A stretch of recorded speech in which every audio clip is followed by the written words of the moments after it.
Hello friends, आशा करती हूँ कि आप सभी स्वस्थ होंगे और मस्त होंगे। आज की कहानी थैंक यू। फाइलें तैयार कर नैना बॉस के केबिन में पहुंची तो पता चला कि वो घर के लिए निकल चुके हैं। ओह, लगता है जल्दी में भूल गए। चलो, उनका घर तो रास्ते में ही है, देते हुए निकल जाऊंगी। एक बस ही तो बदलनी पड़ेगी। सोचते हुए नैना बॉस के लिए घर के लिए चल पड़ी। बंगले के बाहर खड़े चपरासी ने उसे अंदर बैठक तक पहुंचा दिया। बॉस बेटे को पढ़ा रहे थे। उनकी पीठ दरवाजे की ओर थी, लेकिन डैडी मैडम ने दूसरे तरीके से समझाया था, जो बहुत शॉर्ट था।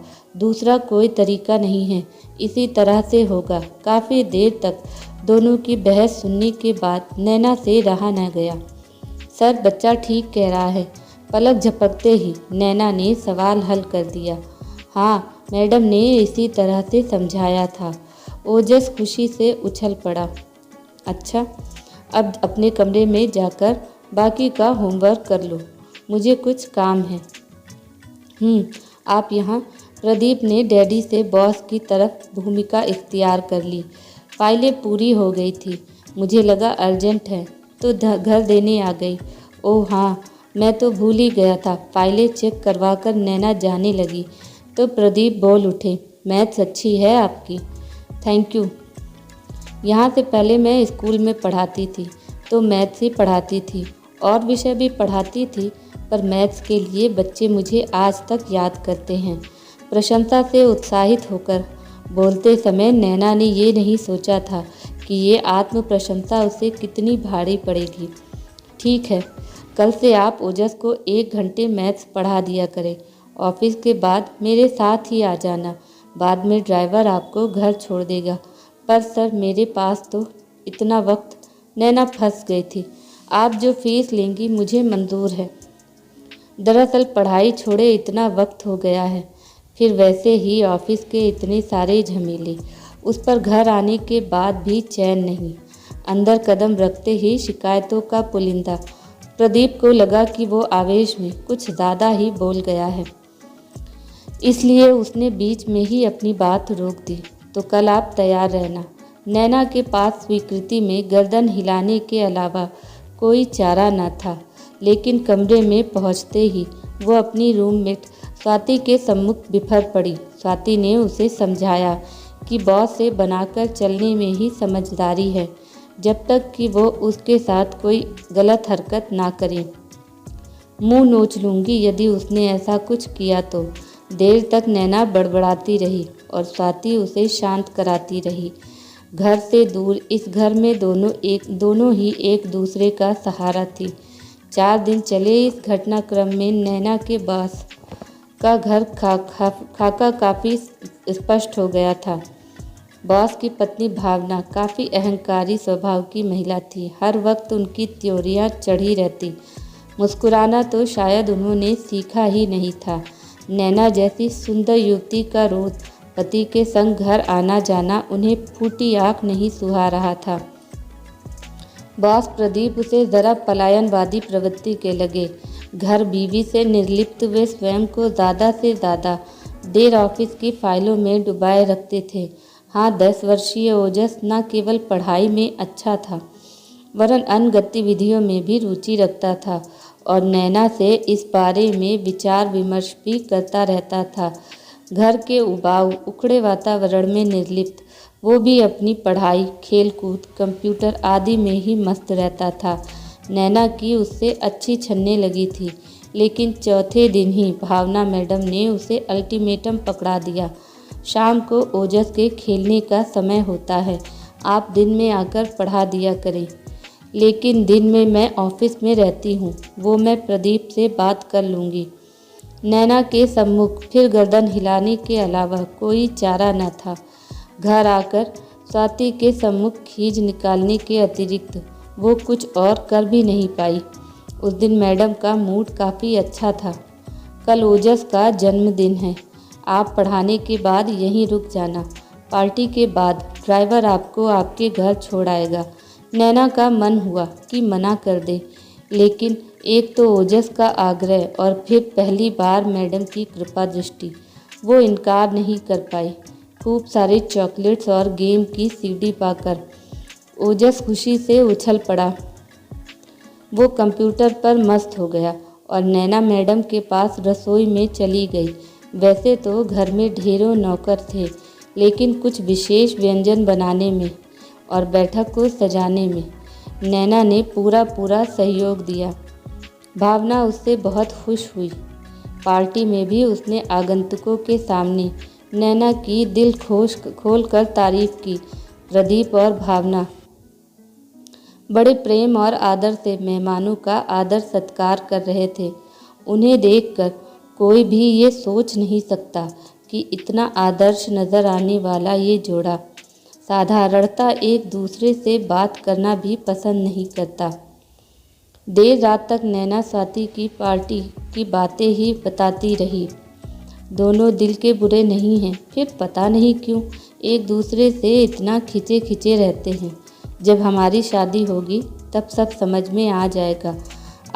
अभी सो जा और मुझे भी सोने दे। स्वाति करवट बदलकर लेट गई तो नैना भी सोने का प्रयास करने लगी। उस दिन से नैना के संबंध मैडम से मधुर हो गए थे। अब वो पढ़ाने के बाद कभी कभी उसे चाय के लिए रोक लेती थी। बातों ही बातों में नैना को पता चला कि भावना मैडम काफ़ी अमीर और प्रतिष्ठित घराने की थी, जबकि बॉस एक साधारण मध्यम वर्गीय परिवार से ताल्लुक़ रखते थे। शायद बॉस की अच्छी नौकरी के कारण ही ये रिश्ता तय हुआ होगा।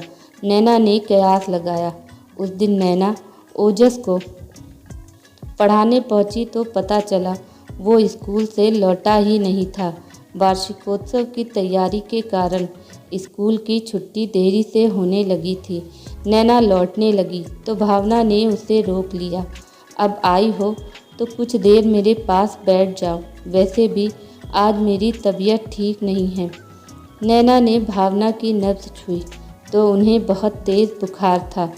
चाय के संग टैबलेट देकर नैना लौटने लगी तो भावना ने उसका हाथ थाम लिया। कुछ देर बैठो, तुमसे बातें करने का मन कर रहा है। आत्मीयता से भावना तुम पर आ गई थी। नैना उनके दिल में दर्द को महसूस कर चुपचाप बैठ गई। प्रदीप और ओजस दोनों ही बहुत व्यस्त रहते हैं। मैं बहुत अकेलापन महसूस करती हूँ। टीवी पर सास बहू सीरियल्स देखकर आखिर कितना वक्त गुजारा जा सकता है। किटी पार्टियों में भी मेरी ज़्यादा रुचि नहीं है।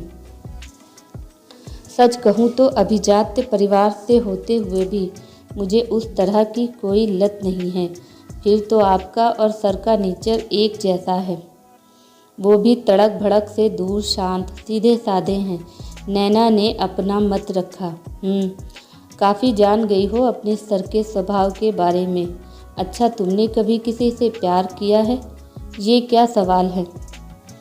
नहीं तो। नैना की ज़ुबान लड़खड़ा गई। अच्छा, पहले प्यार के बारे में तुम्हारा क्या ख्याल है? नैना उठ खड़ी हुई। आपको शायद कोई गलतफहमी हो गई है। तुम गलत समझ रही हो। बैठो।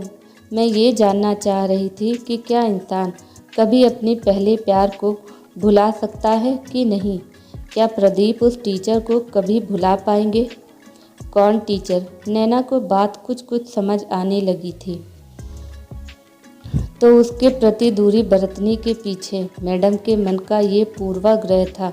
प्रदीप एक साधारण परिवार की लड़की जो एक टीचर थी को काफ़ी पसंद करते थे, लेकिन जब मेरा रिश्ता गया तो उनके माता पिता ने बात पक्की कर दी।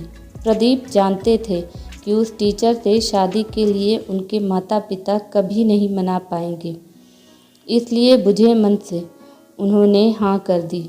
आप ये सब कैसे जानती हैं? खुद प्रदीप ने बताया था। जब हम पहली बार अकेले में मिले थे तो आपने शादी के मना क्यों नहीं किया? इसका जवाब मुश्किल है। एक तो शायद ये कि पहली नज़र में प्रदीप जैसा सुदर्शन, सुसंस्कृत, सुशिक्षित, उच्च नौकरी वाला युवक मुझे भा गया था। दूसरे, मुझे लगा प्रदीप उस लड़की के तो कभी होंगे नहीं, तो फिर किसी और के होने की बजाय मेरे ही क्यों ना हो जाए। कुछ मुझे अपने रूप और पैसों का भी घमंड था। मुझे लगा वे शादी के बाद उसे भूलकर मेरे दीवाने हो जाएंगे। फिर नैना को इस प्रेम कहानी में रस आने लगा था। प्रदीप ने मुझे सम्मान दिया, कभी तिरस्कृत नहीं किया। लेकिन वो प्यार, वो दीवानगी जिसकी मुझे अपेक्षा थी, मुझे कभी हासिल नहीं हुई। अपना दम खोखला साबित होने पर मैं चोट खाई नागिन की भांति बिफर उठी। बात बात पर उन्हें प्रताड़ित करने लगी। अपने पैसे का रोब दिखाकर उन पर हावी होने का प्रयास करने लगी। फलस्वरूप प्रदीप मुझसे कटने लगे। मैं आज भी उनकी पत्नी मात्र हूँ, प्रेयसी नहीं। क्या प्रदीप सचमुच अपने पहले प्यार को जिंदगी भर नहीं भुला पाएंगे? पूरी कहानी सुन लेने के बाद नैना का आत्मविश्वास लौट आया था। वो स्वयं को काफ़ी महत्वपूर्ण समझने लगी थी। मैं इस अनुभव से गुजरी तो नहीं हूँ मैडम। प्लीज़ नैना, मुझे मैडम मत कहो। छोटी बहन मानकर तुमसे अपना दर्द बयान किया है। दीदी, मेरी जानकारी तो ये कहती है कि पहला प्यार विपरीत लिंग के प्रति आकर्षण, शारीरिक आकर्षण मात्र होता है, जो समझ आने पर अपने आप समाप्त हो जाता है। मुझे नहीं लगता कि सर के दिल में उस टीचर के लिए छुटपुट स्मृतियों के अलावा अब कुछ बचा होगा। सच कह रही हो? आशा की एक किरण भावना की आंखों में कौंध उठी। हाँ दीदी, बिल्कुल सच। तुमने मेरे दिल को आज बहुत तसल्ली दी है। भावना ने भावावेश में नैना का हाथ कसकर थाम लिया तो वो अनमनी सी हो उठी। मैं अब चलती हूँ, बहुत देर हो गई है। नैना की व्याकुलता स्वाति से छिप नहीं सकी। नैना ने सब कुछ उगल दिया। मैं नहीं जानती स्वाति, दीदी को तसल्ली देकर मैंने अच्छा काम किया या बुरा। मैं बस इतना जानती हूँ कि मुझे उनकी पीड़ा देखी नहीं गई। मैं दिल से चाहती हूँ कि उन दोनों का मिलन हो जाए, पर कैसे? इतने नाजुक रिश्ते के बीच मैं अवघड़ करूँ भी तो क्या? नैना की चिंता का कोई समाधान न था। ओजस का कोर्स समाप्त हो चुका था, इसलिए नैना ने वहाँ जाना बंद कर दिया था। परीक्षा समाप्त होते ही ओजस मम्मी संग ननिहाल चला गया। नैना भी अपने आप को ऑफिस के कामों में डुबो दिया था। उस दिन ऑफिस से निकलते बहुत अंधेरा घिर आया। प्रदीप ने नैना को घर छोड़ देने का प्रस्ताव रखा, क्योंकि आखिरी बस भी निकल चुकी थी। नैना को मानना पड़ा। दोनों के बीच चुप्पी पसरी रही। आखिर प्रदीप ने ही मौन तोड़ा। ओजस और भावना के फ़ोन आते रहते हैं। दोनों तुम्हें बहुत याद करते हैं। जादू सा कर दिया है तुमने उन पर। ओजस का रिज़ल्ट बहुत बढ़िया रहा, इसका श्रेय भी तुम्हें ही जाता है। ओजस को स्कूल खुलने से पूर्व यदि एक बार मैथ्स का कोर्स करवा दिया जाए तो उसका रिज़ल्ट और भी अच्छा रहेगा। अच्छा, तो फिर उन्हें बुला ही लेते हैं। वैसे भी इस बार भावना ने बहुत दिन लगा दिए। हमेशा तो जल्दी लौट आती थी। कुछ ख्याल ही नहीं है मेरा। आपको है? आक्रोश में जाने कैसे नैना के मुंह से निकल गया। क्या कहा तुमने? मैं भावना की ख्याल नहीं करता। सॉरी सर, गलती से। भावना ने तुम्हें मेरे बारे में क्या बताया है? पिछले कुछ समय से मैं उसमें आश्चर्यजनक परिवर्तन देख रहा हूँ। उसका अभिमान, दर्प सब कहीं खो सा गया है। एक टूटन सी महसूस कर रहा हूँ मैं उसके अंदर। ना कोई उपालंब, ना कोई अवहेलना, बस किसी सोच में गुम। तुम्हारे संग इधर वो बहुत वक्त बिताने लगी थी। मुझे बताओ नैना, कोई परेशानी है उसे? मैं उसे उदास नहीं देख सकता। बहुत प्यार करता हूँ मैं उससे। प्रदीप भावुक हो उठा।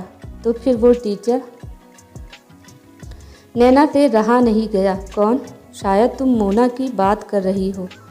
भावना ने बताया होगा। उसे तो मैं कब का भुला बैठा। एक दिन स्टेशन पर ही देखा था उसे, मुटियाई सी, बच्चे को लटकाए कर्कश आवाज़ में 5 रुपए के लिए कुली से झगड़ रही थी। वो भी क्या उम्र होती है ना। नई नई जवानी, नई नई खुमारी। हर सुंदर लड़की प्रेमिका नज़र आने लगती है। मौसमी बुखार। थोड़े समय बाद सब उतर जाता है। आश्चर्य है, भावना अभी तक उस लड़की के बारे में सोचती है। चलो ओजस की पढ़ाई के बहाने ही उन्हें बुला लेता हूँ। ये ठीक सुझाया तुमने। बस यहीं रोक दीजिए, मैं चली जाऊंगी। कमरे में पहुंचते ही नैना स्वाति के सम्मुख फट पड़ी। अजीब आदमी से पाला पड़ा है। कौन? स्वाति चकित थी। अरे वही मेरा बॉस, बीवी को बुलाने के लिए बहाना ढूंढ रहा है। सीधे से फ़ोन करके नहीं कह सकता। भावना डार्लिंग, मैं तुम्हें बहुत मिस कर रहा हूँ, तुम्हें लेने आ रहा हूँ। नैना, तुम्हारा पर्स कार में रह गया था। प्रदीप को दरवाजे पर देख नैना और स्वाति के तो होश ही उड़ गए। निर्विकार भाव से प्रदीप ने नैना के कांपते हाथों में पर्स थमाया और लौट गया। शायद उसने कुछ सुना नहीं। तुम व्यर्थ काँप रही हो, स्वाति ने नैना को ढांढस बंधाया। लेकिन नैना तब तक संभल चुकी थी। सुन भी लिया होगा तो क्या, मुझे अब नौकरी की परवाह नहीं, बस मेरी दीदी की मुस्कान खिल जाए। अगले दिन नैना धड़कते दिल से ऑफिस में प्रविष्ट हुई और सीधे सीट पर जाकर बैठ गई। अभी चपरासी आता ही होगा। सचमुच चपरासी आ गया। साहब ने आपके लिए ये पत्र छोड़ा है। छोड़ा है मतलब? आपको नहीं मालूम? वे अपनी फैमिली को लेने गए हैं। नैना की सांस हलक में अटक गई। लिफाफे पर उसी का नाम था। कांपते हाथों से उसने पत्र खोला। अंदर केवल एक ही शब्द था, थैंक यू।